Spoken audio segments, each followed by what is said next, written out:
The point you made there was I can't believe I hadn't thought of it.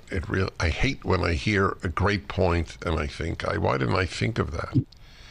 The depleting of Western arms because of the war in Ukraine. So even if places wanted to send arms to Israel, there isn't the quantity that was normally available. Did I hear you correctly? Correctly, and because nobody in the West has any. Ukraine itself is short on these type of arms.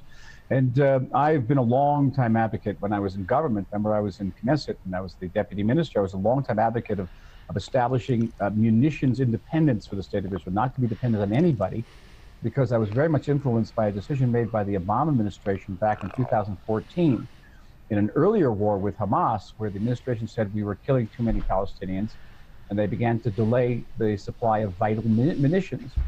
And I concluded that Israel can never be in a situation where it's dependent on any foreign government to that degree. And I thought maybe we could get into another war that would be, far larger. And all of a sudden, someone's going to, turn off the faucet, and that is what has happened. And it greatly constrains our decision making and our maneuverability. I assume that the reason that they didn't take your advice, although obviously they do have their own arms industry in Israel, is simply the economics of it, because Israel has a budget and it can't be so imbalanced toward armaments. Is that the problem? Well, that was the argument that the Army gave me. The Army is a very powerful lobby in Israel, and they said, listen, we've already spent the money. But American armed aid to Israel, and of course we deeply appreciate the aid, comes to about $4 billion a year. Once upon a time, that was a huge share of Israel's defense budget. It was about 50%. Today, it's about 15%. And the question is, okay, what are the opportunity costs that are lost by receiving the $4 billion? We can't sell to whom we want. We have to buy things that basically the United States tells us to buy, because those $4 billion are in essence a subsidy for the American arms industry. All that money is spent in the United States on American arms.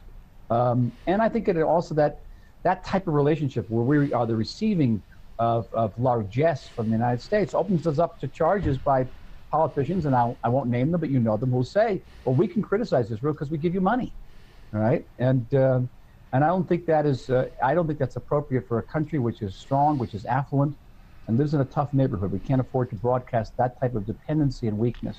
So I recommended that we get into a relationship of equality, of cooperating with the United States, and not being on the receiving end, but really be a partner in areas like cyber defense, laser defense, certainly intelligence, weapons development, and that's a healthier relationship, and I hope we go to that. At the same time, we will achieve munitions production independence in the future.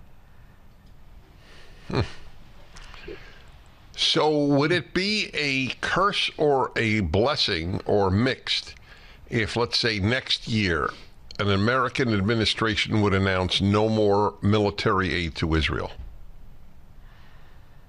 Well, it depends if we were in a position at that point to be independent. It would be very, very difficult if we weren't. And then, we would be grievously exposed to aggression by all our enemies. So conclude. How long would it take Israel to become independent, in your view? It will take several years, I would imagine. It depends, if we really expedite the process. I know there were certain types of munitions that even I was in the second Lebanon war in 2006, and the Bush administration even gave us criticism for using certain types of munitions, and we concluded that we had to make those munitions for ourselves, and we did. And I'm told I'm not an artilleryman. I'm a paratrooper. I'm an infantryman, but I'm told that our munitions are actually superior. That's right, and Israel would then be in a position to do what America and others do, is, as you mentioned, sell. So it would cover some of the costs. For the full episode of the Dennis Prager Show, go to pragertopia.com, sign up, and become a full member.